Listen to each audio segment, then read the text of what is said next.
Nós vamos ler o capítulo 1 ainda. Nós vamos nos deter nos versos 13 até o verso 16.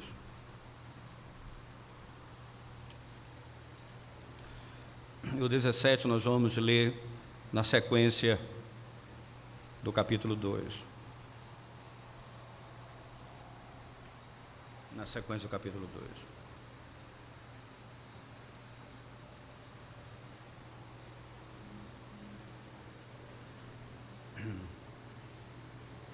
Diz assim a palavra de Deus: Entretanto, os homens remavam, esforçando-se por alcançar a terra, mas não podiam, porquanto o mar se ia tornando cada vez mais tempestuoso contra eles.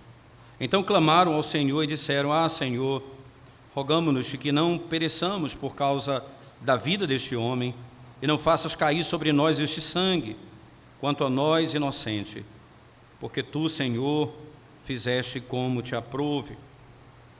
Levantaram a Jonas e o lançaram ao mar, e cessou o mar da sua fúria. Temeram, pois, estes homens em extremo ao Senhor, e ofereceram sacrifícios ao Senhor, e fizeram votos. Amém. Vamos à presença de Deus em oração nesse momento, irmãos. Nós te exaltamos, ó Deus, pelo privilégio de podermos ouvir a Tua voz, por meio da pregação da Tua palavra. Fala conosco, ó Deus, ilumina a nossa mente e o nosso coração, desperta-nos, muda a nossa sorte, perdoa as nossas faltas, exalta o Teu nome e abençoa a Tua igreja. Em nome de Jesus nós oramos. Amém.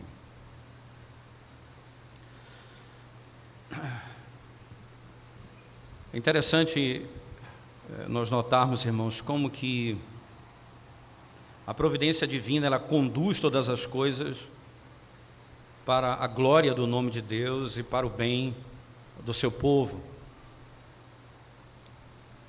No final, tudo que Deus faz é bom, porque Ele tem um governo de todas as coisas, até mesmo da maldade do coração do homem. Do que Jonas estava fugindo? Da vocação que Deus o deu de pregar juízo contra Nínive. De quem ele estava fugindo? De Deus, da presença de Deus. É o que o texto diz, fugindo Jonas da presença de Deus. Ele fugia da sua vocação e ele fugia da presença de Deus. Ele ia para cada vez mais longe.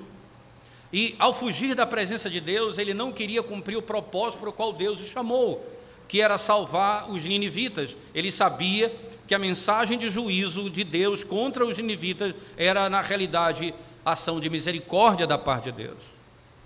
Como nós já vimos isso, não custa repetir, no verso 2 do capítulo 4, ele diz: E orou ao Senhor e disse: Senhor, não foi isso que eu disse, estando eu ainda na minha terra. Veja, antes de sair para o chamado dele, ele disse no coração dele: eu sabia, Senhor, por isso me adiantei fugindo para Tarse, pois sabia que és Deus clemente e misericordioso, e tardio em irar-se, e grande em benignidade, e que te arrependes do mal. Ora, ele foge da presença de Deus para não levar salvação para os estrangeiros. Só que o propósito de Deus não era salvar apenas os ninivitas, mas salvar também a tripulação daquele navio. Jonas foi enviado por Deus, não porque ele obedeceu a Deus para pregar aquele navio, mas na providência do Deus sábio, perfeito. Aqueles pertenciam a ele. Que caminho interessante. Que caminho interessante.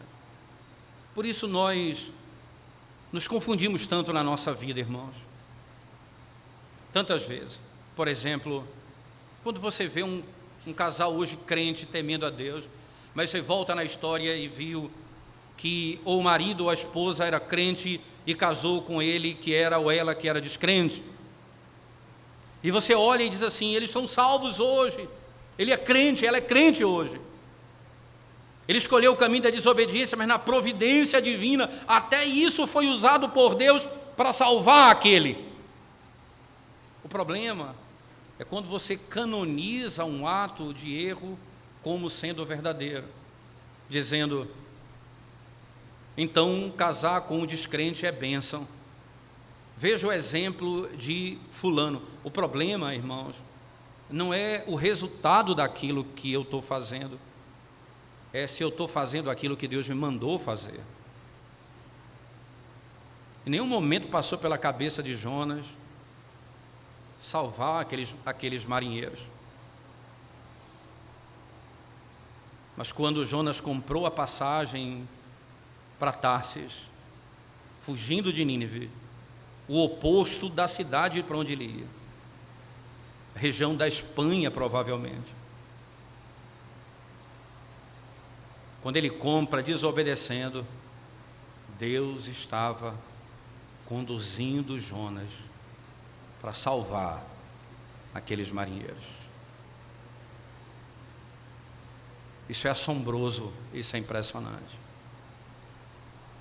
Não faça da sua desobediência e resultado positivo dela uma regra para que a igreja obedeça. Não é assim que funciona. Acontece, irmãos, como os irmãos de José fizeram também.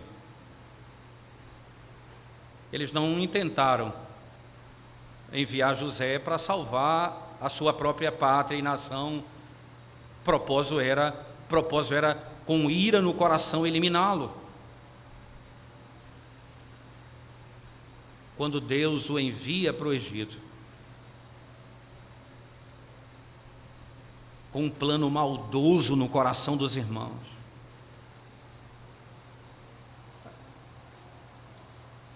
você se impressiona com a maldade dos homens.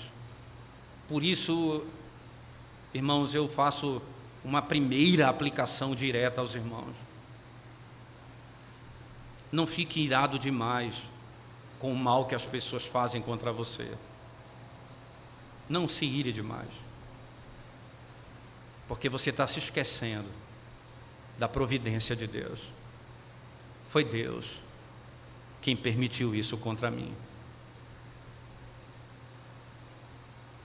Quando você perde a sua estrutura, quando você se ira de maneira odiosa, não é só porque você odeia aquela pessoa, não é porque você não ama a Deus, é porque você não compreende a prudência, a sabedoria de Deus em conduzir todas as coisas. Não se deixe tomar por ódio cego quando alguém faz mal a você. Nunca esqueça, Deus permitiu isso. E se isso aconteceu, é para o meu bem. É para o meu bem. Eu não posso duvidar disso. Porque se eu duvidar disso, eu esqueço que Deus é bom. Eu esqueço que Ele é sábio. Eu esqueço da misericórdia dele. Jonas, sem planejar uma rota específica para salvar alguém, Deus planejou isso para ele, dominando completamente a sua vontade. Acontece que, na sequência, voltemos por favor para o texto de Jonas, não é? Perceba como que o coração dos marinheiros vai sendo transformado, irmãos. E aqui eu quero frisar que o foco da narrativa, por um momento, passa a ser os marinheiros. Eles passam a ser o foco da narrativa. Enquanto Jonas fugia e encontra-se com eles agora, o texto gira em torno deles. Como que naturalmente, no sofrimento, não é? Nós nós deixamos de ter amor e dar valor às coisas desse mundo. Perceba no verso 5, imediatamente a vida deles vale mais do que o que eles possuem. Versículo 5 do capítulo 1. Acompanhe o texto comigo, irmãos. Ele diz assim: então os marinheiros, cheios de medo, clamavam cada um ao seu Deus e lançavam ao mar a carga que estava no navio, para o aliviarem do peso dela.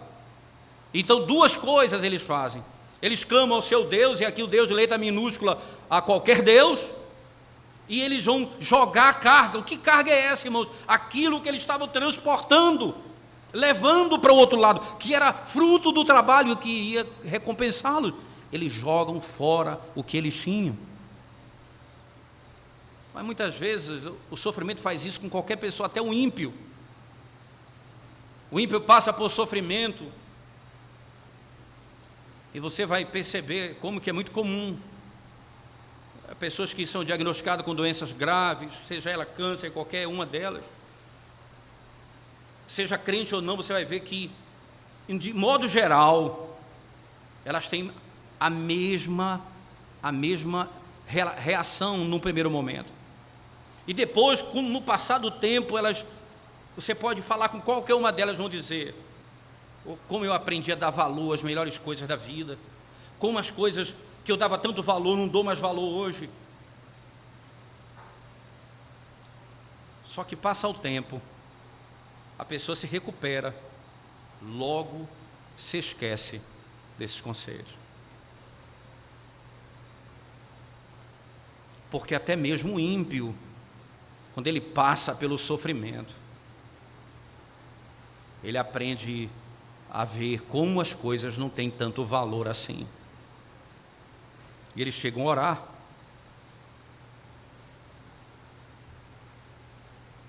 Agora, eles estão diante de Deus, dos Deus único e verdadeiro. No versículo 10, eles dizem a mesma coisa que disse no verso 5, mas acompanhe comigo. Então, os homens ficaram possuídos de grande temor e lhe disseram: que é isso que fizeste? Pois sabiam os homens que ele fugia da presença do Senhor, porque ele o havia declarado. Agora, eles perguntam a Jonas, porque no verso 5, o que tu fazes aí sentado no finalzinho, na sequência do texto? O que faz dormindo aí agora? Perceba, eles sabiam que ele tinha fugido da presença de Deus, agora eles estavam sofrendo por causa do pecado de Jonas. Qual é a solução? Jonas deu a solução. Verso 12. Qual a solução? Ele disse: respondeu-lhes: tomai-me e lançai-me ao mar, o mar se aquietará. O profeta voltou a profetizar. Até ali, ele disse: eu sou judeu, creio no Deus que criou os céus e a terra, que criou o mar e a terra seca, o Deus que os nossos pais serviam. Agora ele diz: eu sei que a culpa é minha. Se vocês me lançarem ao mar, o mar vai se aquietar. Aqueles homens tinham um dilema na mão.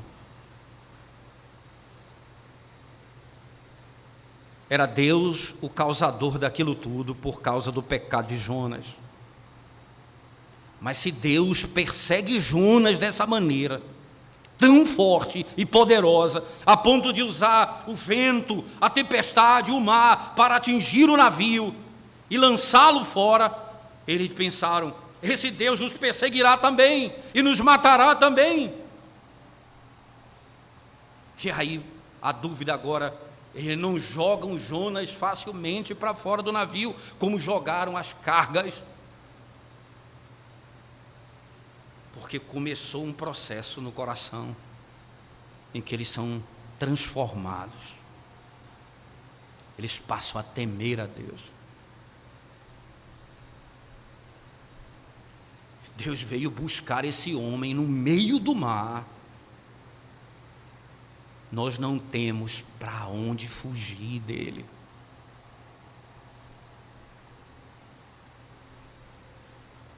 Nós não temos para onde fugir dele. Então eles começam uma disputa. Nós vamos remar mais forte do que Deus. nós vamos trabalhar mais do que Deus e vamos chegar até a margem.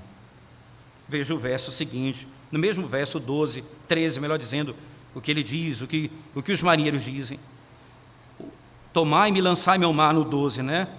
E o mar se aquietará, porque eu sei que por minha causa vos sobreveio esta grande tempestade. Entretanto, veja, e aí que interessante a maneira como a frase é construída, né? E como no verso 13 ele põe uma adversativa. Eles não, entretanto, logo eles não fizeram, de cara eu sei, aquilo que Jonas pediu. Entretanto, os homens remavam, esforçando-se por alcançar a terra, mas não podiam. Por quê, irmãos? Porquanto o mar se ia tornando cada vez mais tempestuoso contra eles. Quanto mais eles remavam, mais o mar se agigantava sobre eles. Toda a dor, todo o sofrimento que eles fizeram e tomaram para chegar até a margem, era sem nenhum propósito final, porque Deus soprava o vento ainda mais forte, e a tempestade aumentava ainda mais contra eles, e eles não poderiam chegar na terra de forma alguma. Imagina um momento, parece que nós vamos ganhar, parece que nós vamos conseguir, a tempestade vinha mais forte do que eles, e eles voltavam de novo.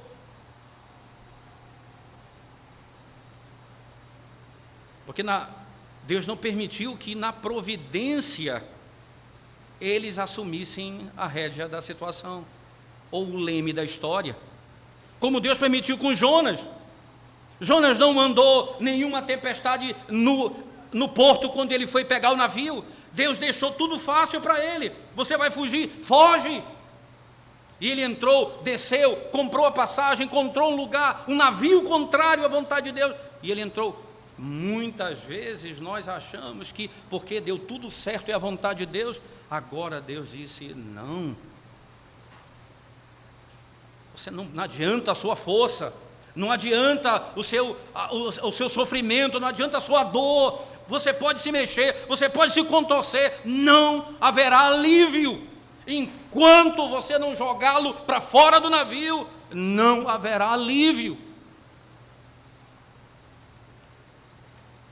O nosso esforço é vão quando os nossos pecados não são lançados para fora.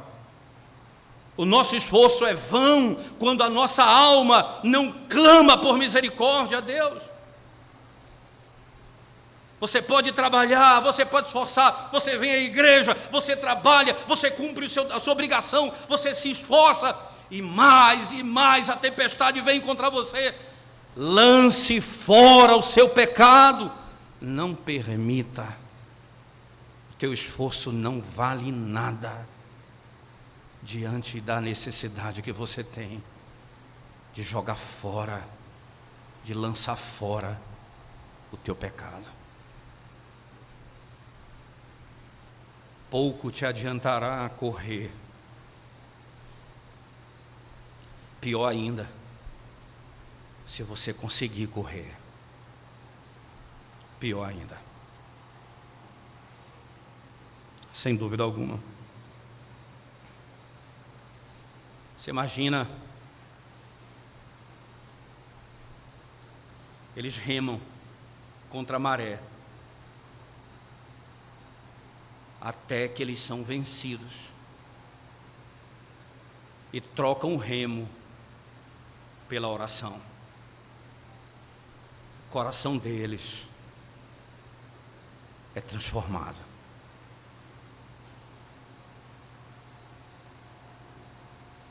Quando eu troco a minha força pela oração. O texto diz assim, acompanhe comigo, o verso 13, ainda. Não podiam, porquanto o mar se ia tornando cada vez mais tempestuoso contra eles. Então clamaram ao Senhor. eu não tenho mais o que fazer, Senhor. Eu não tenho forças. Eu não tenho como alcançar a terra seca. Nós não temos força para fazê-lo. A minha força se esvaiu. Eu não tenho como remar contra a tempestade. Não enfrente Deus com tua força.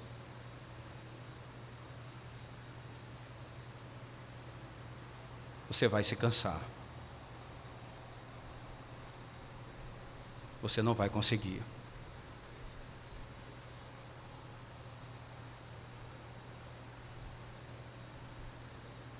Eles insistiam em não querer cumprir o que Jonas falou. O coração deles, de fato, estava sendo transformado. O coração deles, de fato, estava sendo transformado. Você imagina pensar, irmãos, por que eles insistem tanto em não querer lançar Jonas? Quem era Jonas? Perceberam que Jonas era um homem bom,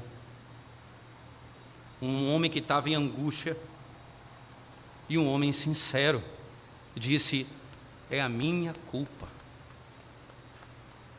A razão de tudo isso é a minha culpa.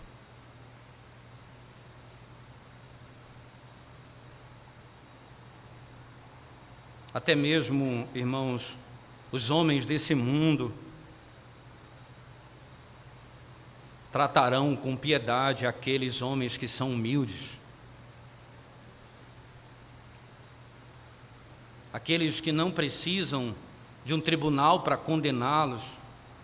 Eles se examinam a si mesmos, eles se autocondenam, eles sabem quem eles são, sabem de onde eles vieram, para onde deveriam ir e o que erraram, onde pecaram.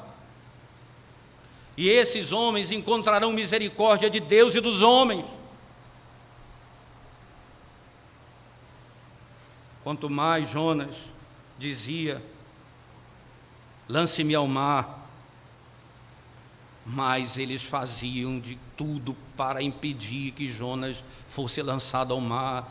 Eles queriam levar Jonas para a margem.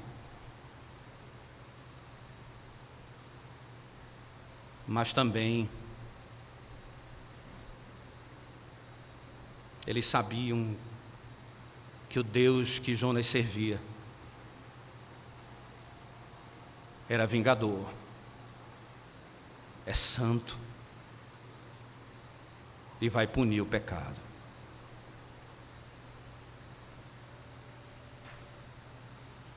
Quantas vezes, irmãos, a nossa soberba no trato com o erro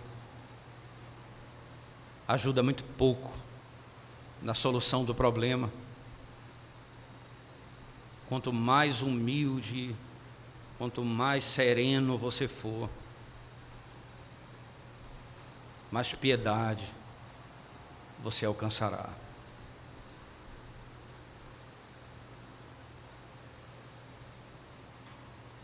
Quando não tiver necessidade. Isso é interessante. Os tribunais, normalmente, se você vê isso, nos filmes americanos que você assiste, nos tribunais, é muito interessante. Quando aquele que cometeu o crime chegava e dizia: eu sou culpado, eu fiz isso, até a pena dele diminuía. A maneira que ele lidava com o crime era diferente. A postura dele era outra.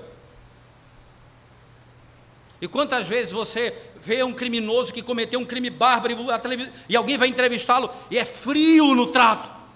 Ele está tentando explicar que não foi ele que fez, que foi um acidente, e aquilo vai levando cada vez mais a ira daqueles que têm na mão a lei.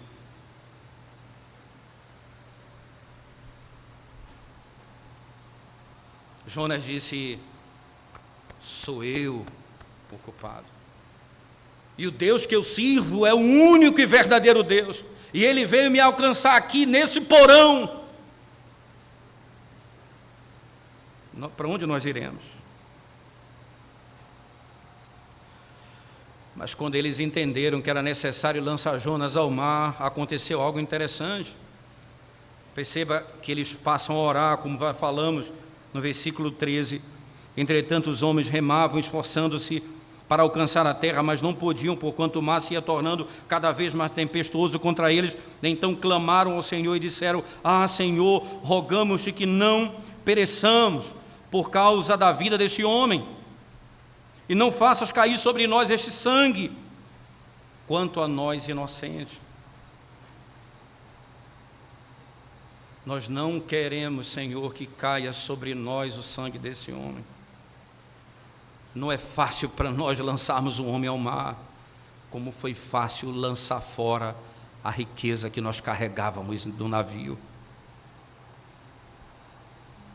Porque esse homem é teu, ele te adora. Ele te adora. Eles oraram a Deus de Israel, estando plenamente convencidos, irmãos, pela providência de Deus, daquilo que Jonas havia dito e falado, esse era o Deus verdadeiro. E eles entenderam, Ele e somente Ele é Deus. Perceba que na oração, no verso 14, clamaram ao Senhor. O nome aqui é o tetragrama. Eles adoraram ao Deus do pacto, eles oraram ao único e verdadeiro Deus. Quando no verso 5, eles oram ao Deus de todos, isto é, a qualquer Deus. Aqui eles entendem, o Deus de Jonas é o único Deus. Eles clamam ao Senhor, e eles vão lançar Jonas ao mar. Eles vão até a corte dos céus em oração. Ah, irmãos, quando as nossas decisões são tão difíceis a ser tomadas em corte, eu preciso primeiro entrar na corte dos céus e clamar a Deus. Não é fácil, não é simples lançar punição sobre alguém. Primeiro eu preciso ouvir de Deus, eu preciso falar com Ele. Porque se me foi dada a autoridade de julgar, eu preciso julgar como Deus me ordena julgar. Se foi me dado a autoridade para tomar decisões, eu preciso tomá-la segundo a palavra de Deus. Segundo a palavra de Deus. Eles protestam na corte dos céus, dizendo: nós não faremos isso com vontade, nós não faremos isso porque queremos fazer, nós não queremos fazer isso com espírito de vingança, porque ele destruiu a nossa riqueza, nós não queremos fazer isso como quem quer se livrar da morte, nós não queremos fazer isso por qualquer motivo, porque sabemos que se lançarmos fora, assim como o Senhor o perseguiu, o Senhor nos perseguirá e nos achará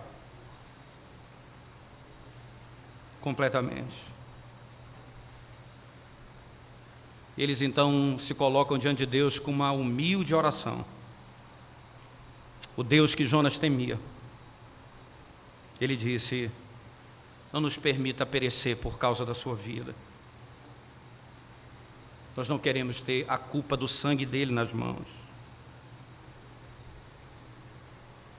Jonas adorava a Deus a quem nós oramos. Jonas tinha comunhão com Deus que nós estamos orando. E eles perceberam, porque ele fugiu da presença de Deus, Deus o atacou. Ele disse que ele adorava, que ele servia a esse Deus. E uma falta, ele vem para cima dele. O Senhor não vai tratar isso com algo de pouca importância.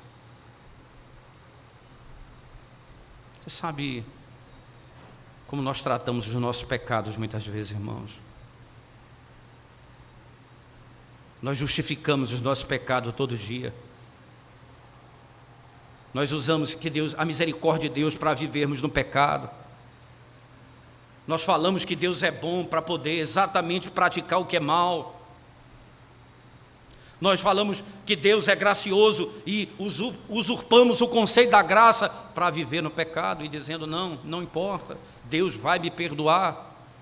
Aqueles homens, num único exemplo, num único momento disseram, nós não queremos que o sangue desse homem caia sobre nós. Se esse homem te adorava, se esse homem te amava, se ele te servia, e ele cometeu essa fuga, ele diz, eu fugi da presença de Deus, e o Senhor vem contra ele dessa maneira. Não há nada que possa nos fazer escapar da tua presença. Não trate o seu pecado como algo de menor importância, seja ele qual for.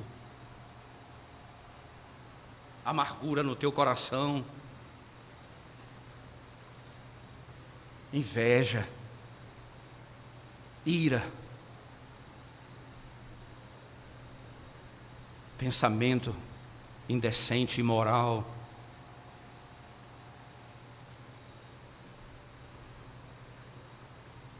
que o Deus de Jonas, que trouxe temor aos marinheiros, o nosso Deus,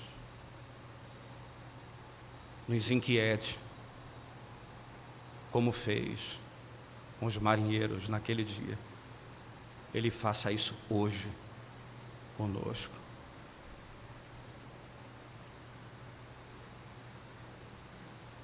Para onde eu fugirei?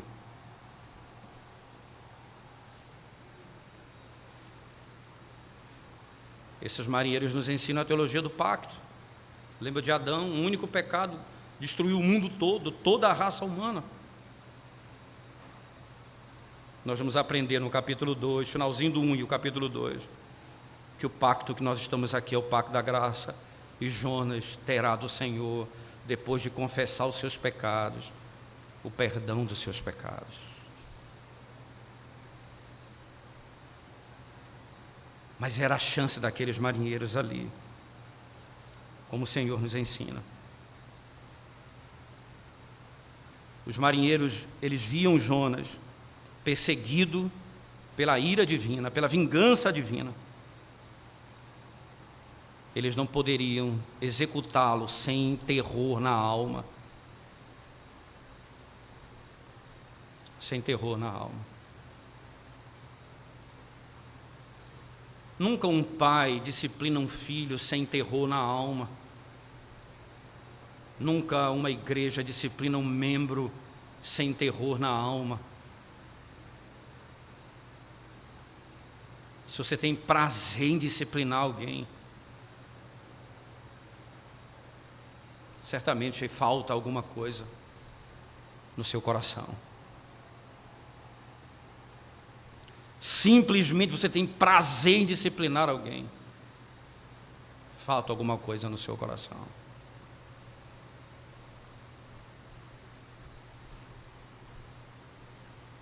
Se o Senhor está disciplinando meu filho por esse pecado, por meu intermédio, o que Ele fará comigo? Tem misericórdia de mim, Senhor. Tem misericórdia de mim. Ele executa, porque Deus ordenou executar, mas Ele faz com o coração certo. Naquele tempo, Israel matava os seus profetas. Naquele tempo, Israel perseguia os seus profetas, silenciavam os profetas, posteriormente mataram muitos deles, jogaram Jeremias na cisterna, cale a sua boca. Aqueles homens não queriam jogar Jonas, o profeta de Deus, porque temiam a Deus.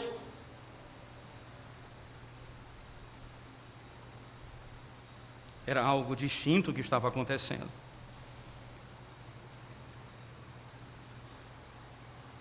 Eles tinham zelo para que Deus não se tornasse irado contra eles. Imagina as palavras que eles nunca ouviram dos profetas e da Escritura que diz: ai daquele que tocar num dos meus ungidos, como diz o texto, num dos profetas. O próprio Saul recebeu isso da parte de Davi.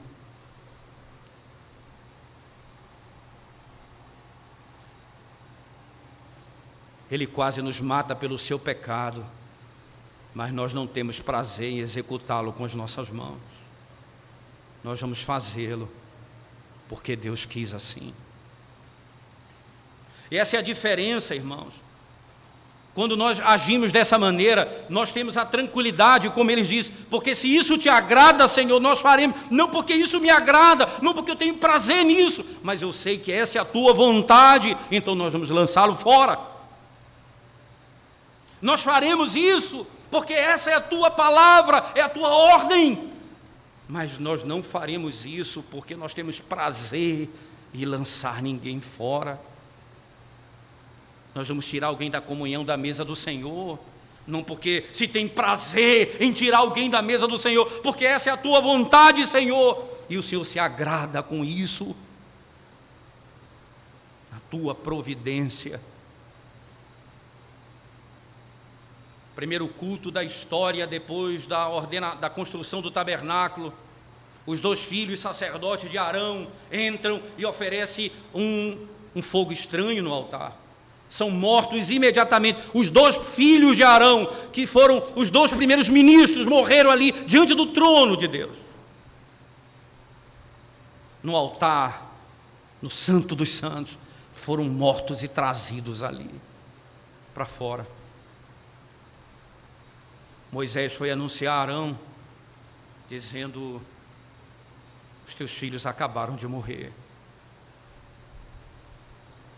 Todo aquele, disse Moisés, que se aproxima de Deus, Deus será glorificado neles. O texto se encarrega de dizer: Arão ficou parado. O verbo utilizado é o mesmo verbo que descreve quando Josué orou para que o sol parasse. A King James, a tradução do rei Tiago, traduz: Arão ficou em paz. A diferença era, ele ficou firme, porque Deus foi glorificado. Não porque ele teve prazer na morte dos seus filhos, mas porque Deus foi glorificado. Os marinheiros começam a nos ensinar coisas tão profundas.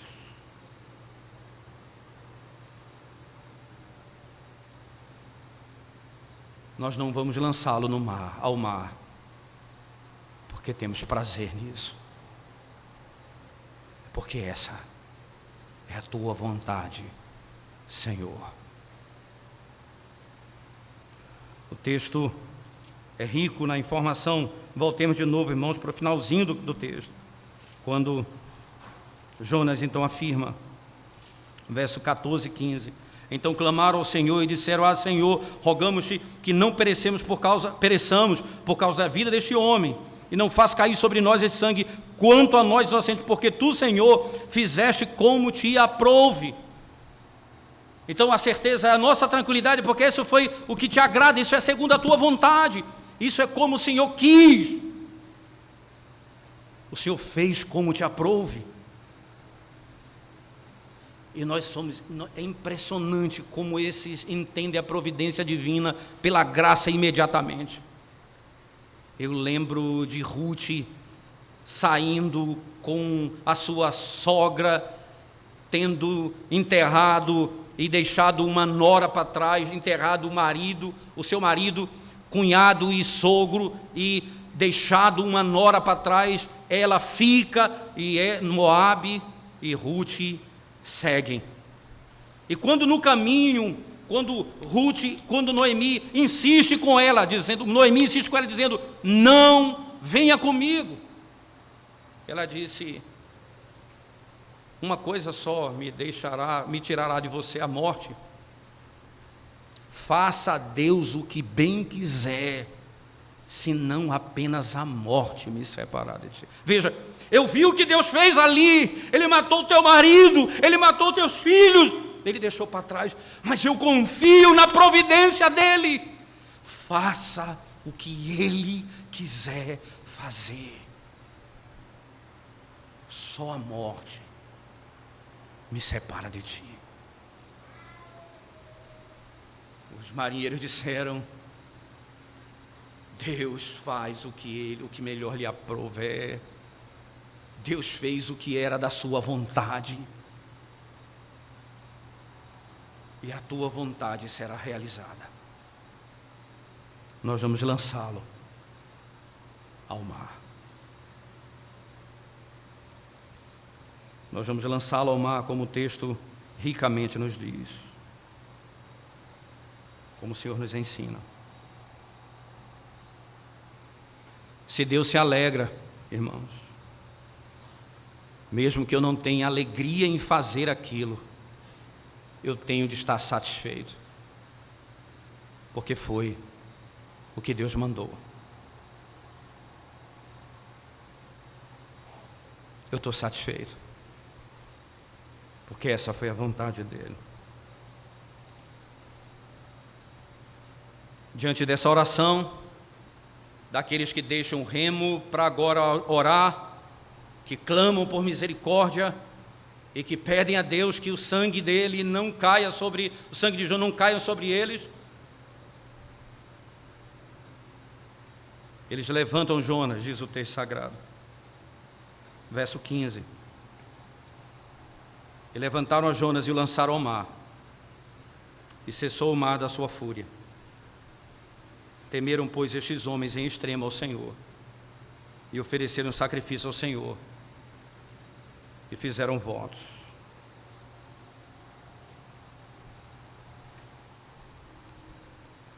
Eu estou pronto.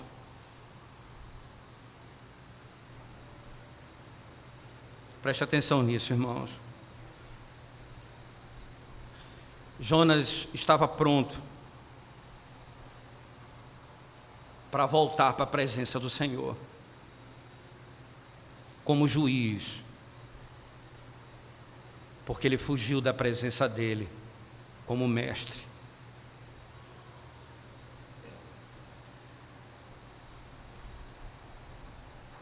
Matthew Henry, comentando esse texto, diz: não adianta você fugir de Deus como aquele que te orienta, te ensina, porque senão você voltará para Ele como juiz.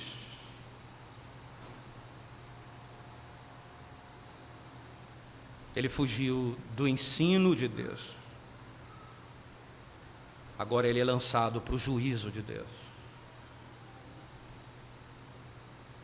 Quando você foge do ensinamento de Deus, você vai ter que ser trazido de volta para o juízo de Deus.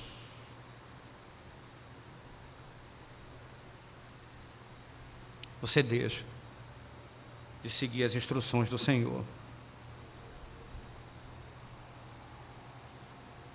A presença de Deus, você não pode fugir de uma forma ou de outra. Preste atenção nisso, irmãos. Todos aqueles que não sabem, não têm entendimento, que estão e que fugir da presença de Deus é algo que é viável, então acha que fugir da presença de Deus é algo que pode dar a ele algum alento. Lembre-se que Caim fez isso com sucesso, habita no inferno até hoje, mas a presença de Deus, no seu juízo presente, nunca poderá afastá-lo da presença de Deus para sempre. Todo aquele que pensa que foge de Deus vai ter que encontrá-lo de uma forma ou de outra. O povo de Deus foge, mas voltará. O pecado de Jonas, irmãos, era a causa daquela tempestade. literalmente. Por isso ele tem que ser lançado ao mar, para que haja paz. Você sabe que a revolta que tem causado na sua vida, na sua alma, no seu coração, é o pecado. E você tenta se convencer em se livrar das consequências do pecado e não do pecado. Você vai aprender que a tranquilidade que você vai ter vivendo no pecado parece a aprovação divina, até que o mar ficará revolto e você será lançado de volta à presença de Deus.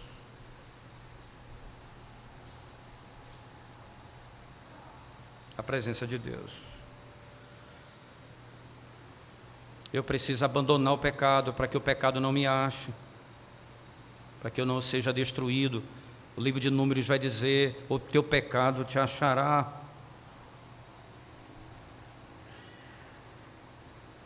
Jonas foi lançado ao mar e o mar se acalmou.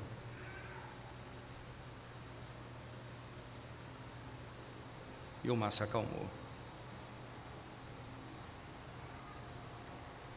Essa imagem é interessante porque névoa, nuvem, mar, que nós lemos em Isaías, lemos em Miqueias, que fala do perdão, que ele lança as nossas transgressões no mais profundo mar e não se lembra mais dele. Essa imagem é tão rica porque nos faz pensar em Jonas nesse sentido, até mesmo na perspectiva de que ele foi lançado à mais profundeza, o mais profundo mar, e ele foi trazido de lá. A mesma coisa, eu preciso entender que eu preciso lançar o meu pecado no mar, lançar fora. E como eu faço isso? Pedindo perdão a Deus, confessando sinceramente a Deus. Porque tanto o mar quanto o peixe era ação divina para lidar com a imagem mais gloriosa. Eu preciso lançar o meu pecado para fora.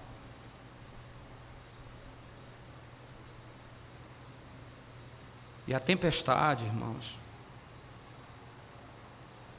ela vai passar.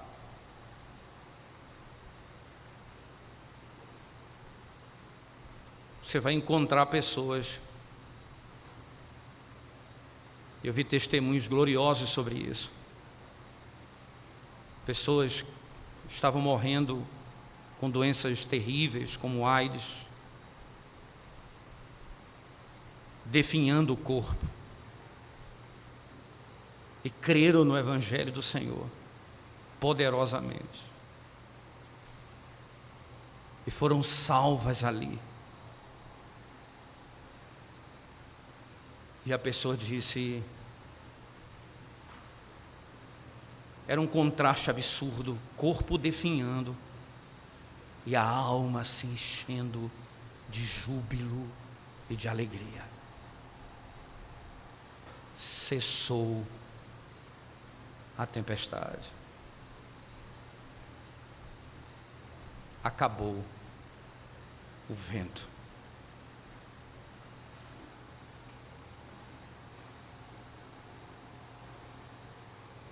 Acabou o vento.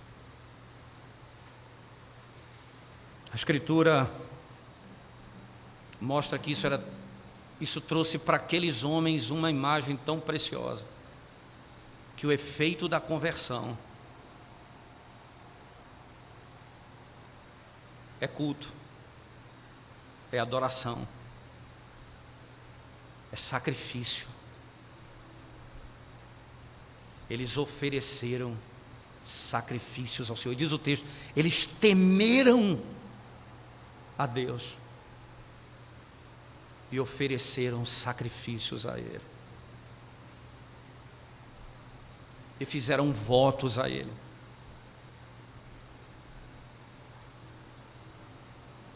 O efeito claro da conversão,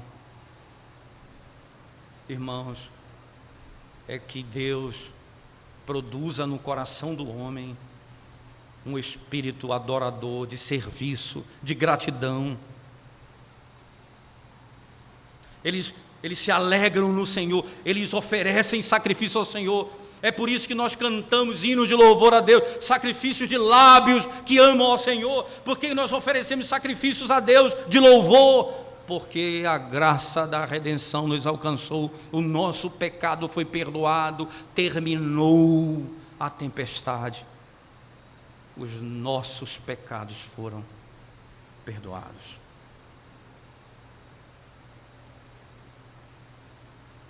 Todos eles perdoados. A salvação chegou. A partir daqui, somente a Deus nós adoraremos. Porque nenhum outro Deus pode destruir, pode livrar e pode salvar como esse Deus. Não há Deus igual ao Deus de Jonas. Não há quem se compare a Ele. O que fazemos, irmãos, com os nossos pecados e as tempestades que se levantam na nossa vida, na nossa casa?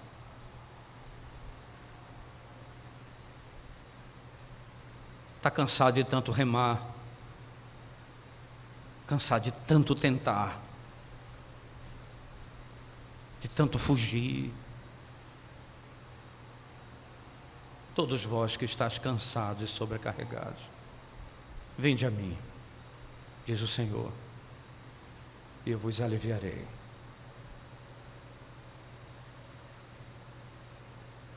Lance fora o seu pecado, confesse o seu pecado, e a paz que excede todo o entendimento alcançará o seu coração. O pecado, até mesmo naqueles que já foram perdoados, nos faz cantar sem alegria. Durante o período que Davi pecou, o pecado do adultério e do plano de morte do seu capitão da guarda, diz os comentaristas dizem isso exatamente, ele não escreveu um salmo nesse período. Ele não conseguia, ele dizia: abre os meus lábios para que eu possa cantar ao Senhor. Então, você vê a igreja cantando sem alegria, sem vida. Você pode ter certeza disso, irmãos. O meu pecado cerra a minha boca. Porque quando eles foram perdoados, eles ofereceram a Deus sacrifícios. E nós temos motivos para adorar.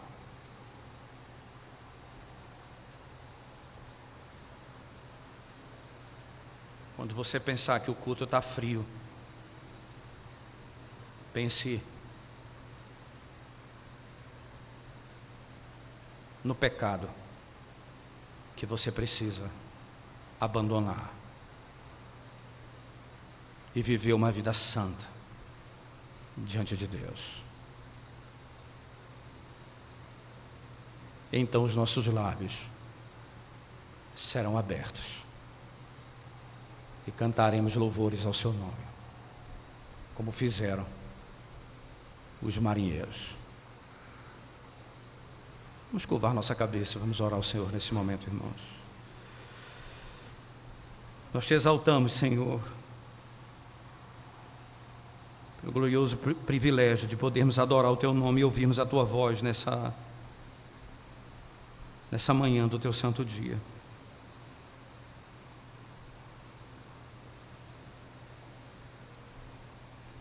Fala ao nosso coração particularmente. Muda a nossa sorte, Senhor. socorre a nossa alma. Nós clamamos ao Senhor. Abençoa o teu povo, de tal maneira que a tua palavra penetre o coração e a alma da tua igreja e nos transforme verdadeiramente para teu louvor e para a tua glória, fazendo-nos verdadeiros adoradores do Senhor. Em nome de Jesus nós oramos. Amém, Senhor Deus. Amém.